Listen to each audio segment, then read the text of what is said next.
మరియ మాత పూజిత మాసము 26వ దినము. దేవమాత మోక్షమును ప్రవేశించుట.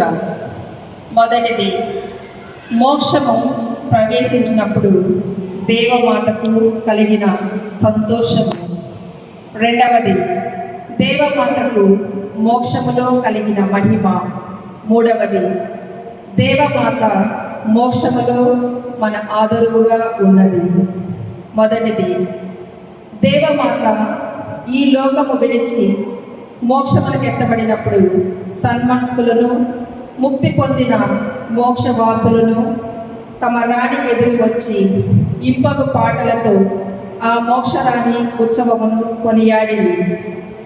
ఆ పరమరాణి మహావైభవముతో మోక్షమున ప్రవేశింపగా మోక్షమును అంతటా ఒక గొప్ప వెలుగు ప్రకాశించినట్లుండెను. జేసువు తానే తన మాతకు ఎదురుగా వచ్చి ఆమెను మిగుల ప్రేమతో మోక్ష మహిమలో ప్రవేశింపజేసెను. పితయైన సర్వేశ్వరుడు ఆమెను తన ప్రియ పుత్రికగా అంగీకరించెను. తన ఏక కుమారుడైన లోక రక్షకుని కుడి పార్శ్వమున ఆమెకు స్థాపింపబడి ఉండిన సింహాసమునందు కూర్చుండబెట్టెను. మరియు ఆమె యొక్క తిరుశిరమునందు ప్రకాశించు కిరీటమును ధరింపజేసి ఆమెను పరమనందు ఒక భిక్షకునికిచ్చి మండ్రేస అనెడు పట్టణపు దాపున ఒక భయంకర గుహలో దాగుకొనెను. అక్కడ చాలా కాలము కఠిన తపమనర్చి వివిధములైన అవమానములను అనుభవించి లెక్కలేని మారులు జేసునాథుని యొక్కయు దేవమాత యొక్కయు దర్శనములు పొంది మిక్కిలి జ్ఞానబోధకమైన ధ్యానముల పుస్తకం ఒకటి రాసెను. రెండవది, దేవమాత మోక్షరాజ్యమందు పొందిన మహత్వమును పరిశీలించి ధ్యానింతము. ఆ పరమరాణి లోక రక్షకునికి నిజమైన తల్లిగాను సకల దేవవరప్రసాదముల చేత అలంకరింపబడినదిగాను ఆమె జీవించిన కాలమంతా ఉత్తమమైన పుణ్యములన్నిటినీ చేసినదిగాను తన దివ్య కుమారునికి పూజ్యమైన సేవ చేసినదిగాను ఉండెను. ఆమె మోక్షములో పొందిన మహిమ వీటన్నిటికీ తగిన ఫలమై ఉన్నది. అందువలన ఆమె మహిమ మోక్షవాసులందరికీ హెచ్చైనది గాను దూతలు, అతిదూతలు మొదలగు సన్మనస్కుల కంటే ఉన్నతమైనదిగా ఉన్నది. ఆమెకు మించిన వాడు ఆ దయామయుడగు సర్వేశ్వరుడొక్కడే.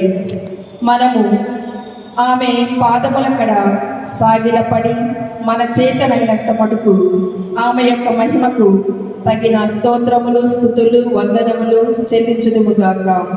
మూడవది, దేవమాత అట్టి ఉన్నత మహిమను పొంది సకల స్తోత్రములకు, స్తుతులకు పాత్రురాలై పూర్ణానందము అనుభవించుచున్నను. ఈ లోకమందు బాధలకు లోనై సంచరించు బిడ్డలైన మనలను మరచిపోడు. మన సత్య తిరుసభకును సమస్త విశ్వాసులకును తల్లియు రాణియై ఉండుటే కాక పుణ్యాత్ములు తమ సన్మార్గమునందు స్థిరముగా ఉండటకు కావలసిన అన్ని అనుగ్రహాలను పాపమును విసర్జించి పుణ్య మార్గములు దృఢముగా నడుచుటకును సమస్త జనులకు శరణములు ఆదరమునై ఉన్నది.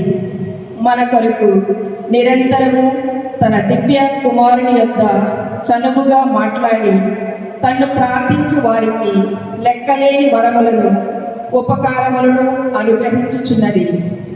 మనము ఆ దయగల తల్లి మీద నిండు నమ్మకము, ప్రేమను ఉంచి ఆమెను ప్రేమించుచు సేవించుదుముగాక.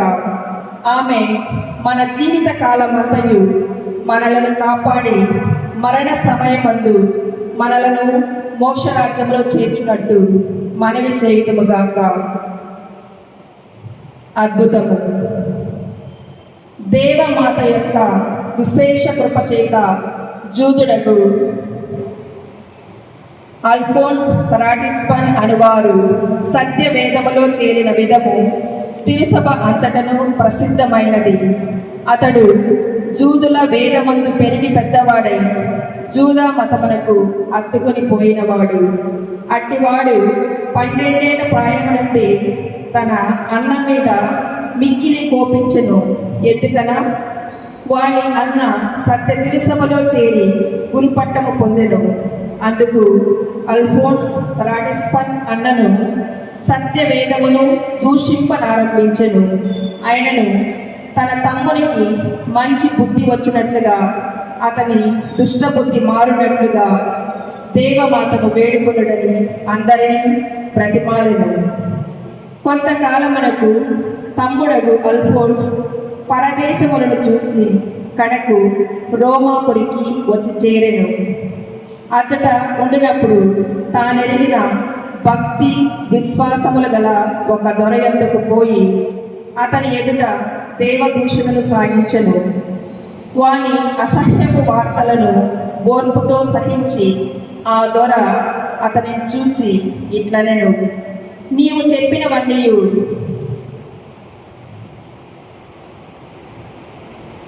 కానీ నీకు ధైర్యం ఉన్నదో లేదో పరీక్షించదవా? నా వద్ద దేవమాత స్వరూపం ఒకటున్నది, దానిని నీ మెడలో వేసి ఇచ్చుము అని చెప్పి పునీత బెర్నాడు గారు చెప్పిన జపమును ఒక కాగితం మీద వ్రాసి అతనికి ఇచ్చి ఆ జపము రేపు మాపు చెప్పమనెను. ఆ జూదుడు పరిహాసం చేసి నవ్వి దూషించినను ఆ దొర అతనిని బలవంతముగా సమ్మతింపచేసెను. ఆ జపము తొలగిపోక ఎల్లప్పుడూ ఆ జూదుని మనసునందు వాక్కునందు ఉండెను. 2-3 దినములకు పిమ్మట అల్ఫోన్స్ ఆ దొరతో ఒక గుడిలో ప్రవేశించెను. ఆ గుడిలో ఉండేది స్వరూపములను పటములను ఇద్దరు చూచుచుండగా ఏదో ఒక పని కొరకు ఆ దొర బయటకు పోయెను. గుడిలో అల్ఫోన్స్ ఒంటరిగా ఉండగా అతనికి చెప్పలేనంత భయము దిగులు పుట్టినది. కన్నులెత్తి చూచెను. అంతటా మిఖాయేలు సన్మనస్కుని పీఠము మీద ఒక ఆశ్చర్యమైన కాంతి ప్రసరించెను. ఆ కాంతి కిరణముల మధ్యన చల్లని వెలుగు జ్యోతి కలిగి మిక్కిలి కరుణారస వదనము గలదై కన్య మరియమ్మ మహిమాన్వితమైన అతనికి ప్రత్యక్షమయ్యను. అతడు మెడలో వేసుకున్న స్వరూపమందు దేవమాత ఎట్లు ఉండెనో అట్లే కనబడెను. ఆమె అల్ఫోన్స్ను చూచి మంచిది అనునట్లుగా చూచి ఒక్క మాటైనను చెప్పకనే అతని మనసునందు వేద సత్యములను అద్భుత విధమున నాట చిత్తగించెను. అంతటా అల్ఫోన్స్ ఆ క్షణమందే ఒక పుస్తకమైన చదువకయు ఎవరి యొద్ద నేర్చుకొనకయు వేద సత్యములను అన్నిటినీ చక్కగా ఎరిగి పూర్ణ మనసుతో దేవమాతను అంగీకరించుకొని తానింతకు ముందు దూషించిన వేదము నిజమని తెలుసుకొనెను. కన్య మరియమ్మ అదృశ్యమైన పిమ్మట అల్ఫోన్స్ మిక్కిలి సంతోషముతో పీఠము ఎదుట సాష్టాంగపడి మిగుల దుఃఖముతో ఏడ్చుచుండెను.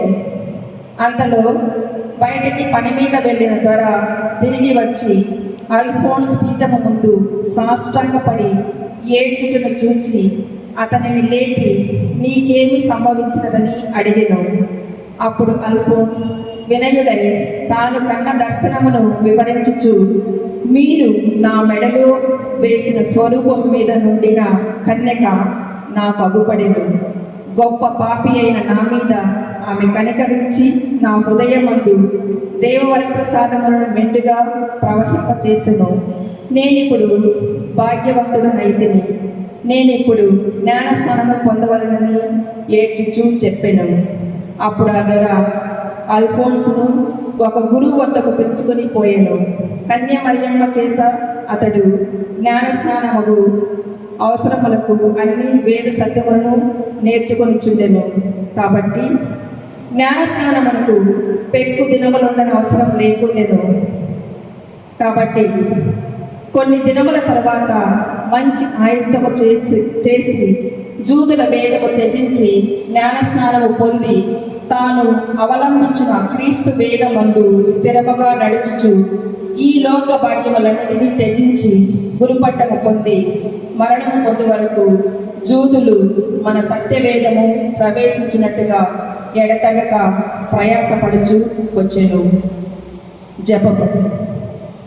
లోక రక్షకుని తల్లి పరిశుద్ధ మాత, మీరు నిత్య భాగ్య నిలయమగు మోక్షమునికి ఎక్కిపోయినప్పుడు ఉచితమైన పుణ్యముల చేతను సంపాదించిన గొప్ప సంభావనను గైకొంటిరి.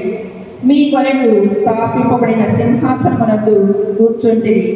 ఇంతటి గొప్ప మహిమను పొందిన మీరు నీచులైన మమ్మును మరొక బిడ్డల వలె కాపాడుచు మాకెప్పుడు ప్రియ తల్లి అగుదలని మాకు తెలియను. తల్లిదండ్రులు లేని బిడ్డల వలె ఈ నిర్భాగ్య లోకమందు తప్పించు మాకు సహాయమును ఊరటను దయచేయుడు. మేము పాప ప్రవాహమునందు కొట్టుకొని పోకుండానట్లు కాపాడుటకై వచ్చిన నావ వలె ఉండు. మీ తిరు హృదయము శరణజొచ్చి లోకపు తుఫాను గాలులకు భయపడక మేము మీ సహాయం చేకొని మోక్షము చేరు వరకు పదిలముగా నెలకొని ఉండినట్లు అనుగ్రహించండి. ఆమేన్. మిక్కిలి నెలకొల తల్లి